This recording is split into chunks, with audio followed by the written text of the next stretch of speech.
राजमुरबाज एक कुत्ते की तरह घसीट करके इस टोम के हाथों पकड़ा दिया। आज ही दुनिया इस संसार में जीत का कोई नहीं है।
मारा उसी दे दे भैया। कोना गेला हो काटा छोपन डोमरा छ हो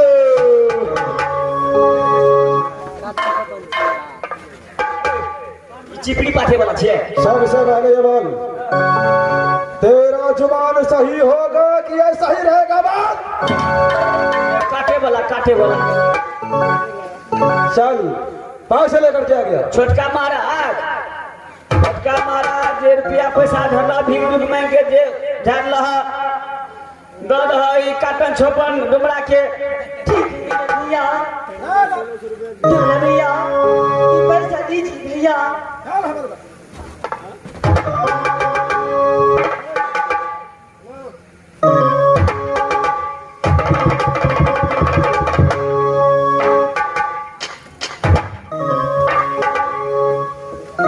देखो सबसे पहले तो अपना वस्त्र मेरे पास हवल कर। ठीक है भैया। सावधान हवल कर।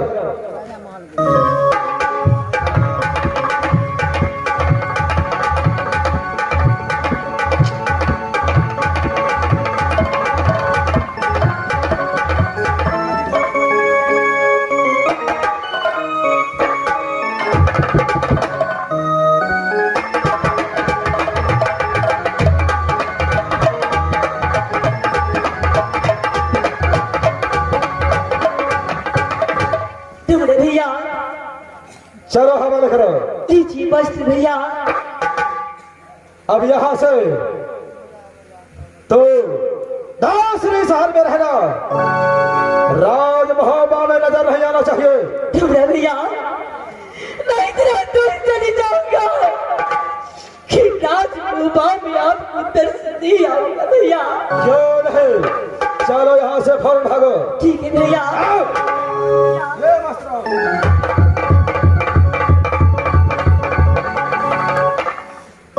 अब मैं यहां से ऐसी घोर जंगल में सुकर हरिण को मार करके रोदन से को करे हवाले करूंगा और ये पैसा लेकर के चोरा भटी चलूंगा।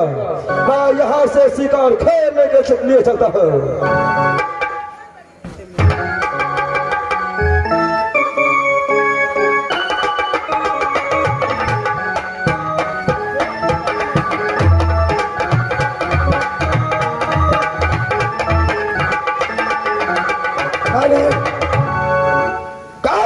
को भेजो जंगल इंद्रजीत को मारने के लिए, लेकिन अभी तक वापस लौट कर नहीं आया है।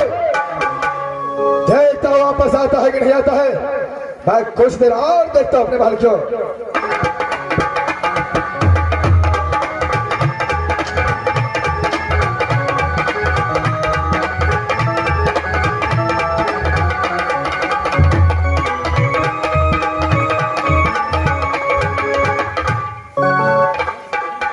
महाराज आपका काम पूरा करके आ चुका है। घाटन क्या काम पूरा हो गया है?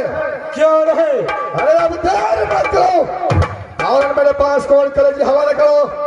मैं अपने भाभी सोना को पहुंचाने के लिए जाऊंगा। ठीक है, चलो अपना सामान लो।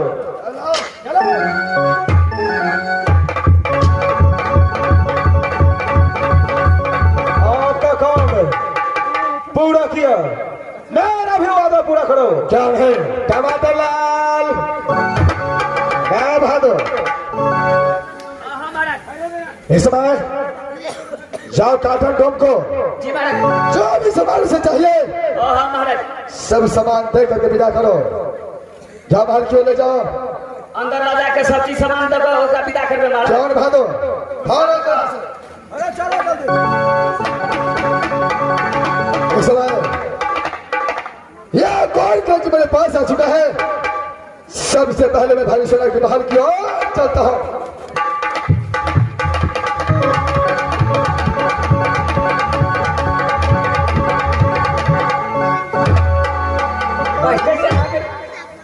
अरे देवर जी से मैं सत करा करके इधर जी के खोज के लिए मांगी हूँ, लेकिन देवर जी अभी तक मेरे पास में वापस नहीं आया। ठीक है, मैं तुझे देखती हूँ, आता है या नहीं?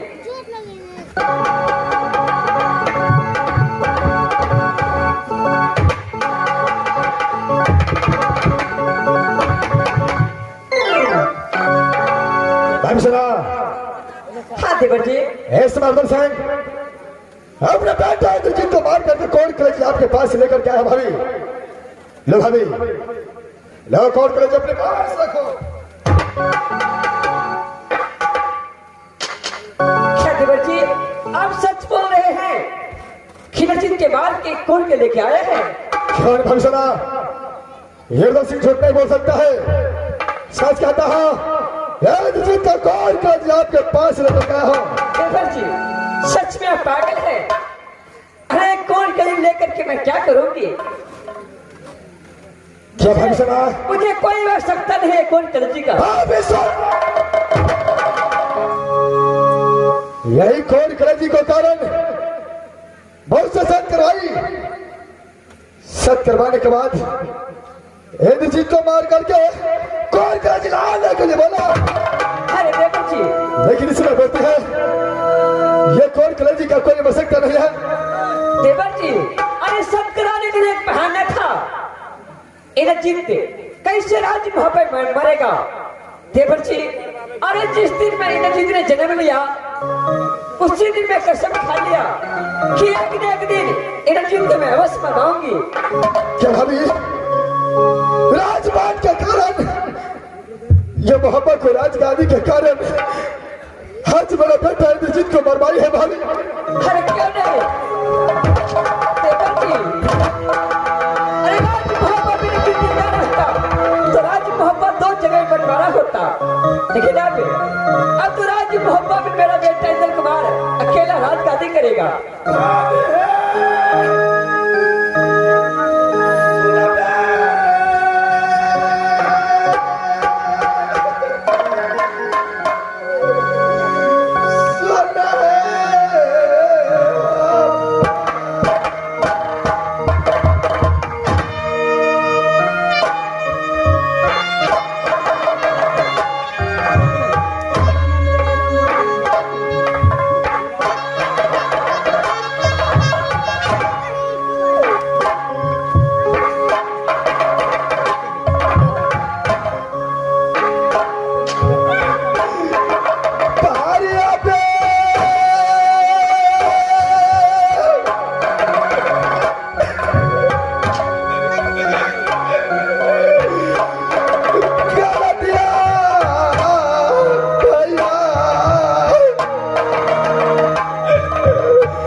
अगर आप मुझे एक बार बोल दिया होता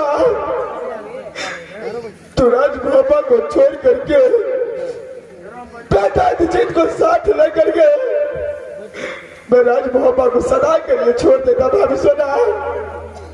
अरे देवर जी, एक बात आप अभी बोल रहे हैं, लेकिन ये आप कदापि नहीं कर सकते थे कि रणजीत को लेकर के राज मोहब्बत से निकला हो जाती।